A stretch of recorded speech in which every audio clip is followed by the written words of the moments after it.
ফ্যামিলির সাথে থাকা যে কত বড় ব্লেসিং, এটা যারা ফ্যামিলির সাথে থাকে তারাই একমাত্র ভালো জানে। তো আসসালামু আলাইকুম এভরিওয়ান, সবাই কেমন আছেন? আশা করছি সবাই ভালো আছেন। আমি যেহেতু বাহিরে থাকি পড়াশোনার জন্য, তো আমি আজকে বাসায় চলে গিয়েছিলাম রেডি হয়ে। দেন বাসায় গিয়ে দাদু সবার সাথেই লাঞ্চ করলাম, দেন আবার রেডি হয়ে গেলাম। তারপর আমি আমার আম্মুর সাথে এক জায়গায় হোমিও ওষুধ আনতে যাচ্ছি আমার আব্বুর জন্য। তো আমরা এখানে রেডি হয়ে গিয়েছিলাম, আমি আমার ভাই আর আম্মু। তারপর এই যে আমাদের ভ্যানও চলে আসছিলো, এখান থেকে ভ্যানে যাওয়া লাগবে।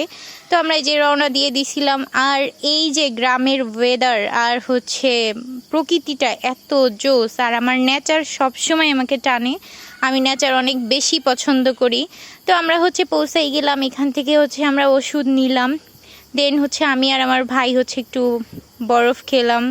তারপর এখানে আমরা একটু ভিডিও মেক করতেছিলাম, ওকে আমি একটু ছবি তুলে দিচ্ছিলাম। আমি আর আমার ভাই 5 বছরের ছোট, বড় আমার 5 বছরের ছোট, বাট আমরা অনেক ফ্রেন্ডলি। ওকে আমি এখানে ছবি তুলে দিচ্ছিলাম, তো এই পোস্টটা দিছিলাম, ওকে নিয়ে একটু মজা করতেছিলাম।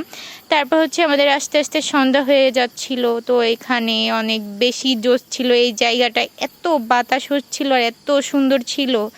তারপর এখান থেকে আমরা আবার চটপটি খেলাম, আজকে অনেক কিছুই খেয়েছি, সব কিছুর ভিডিও নেওয়া হয়নি। তারপরে বাসায় এসে দেখলাম ভাতিজা এখানে খেলা করতেছে। তো আল্লাহ হাফেজ।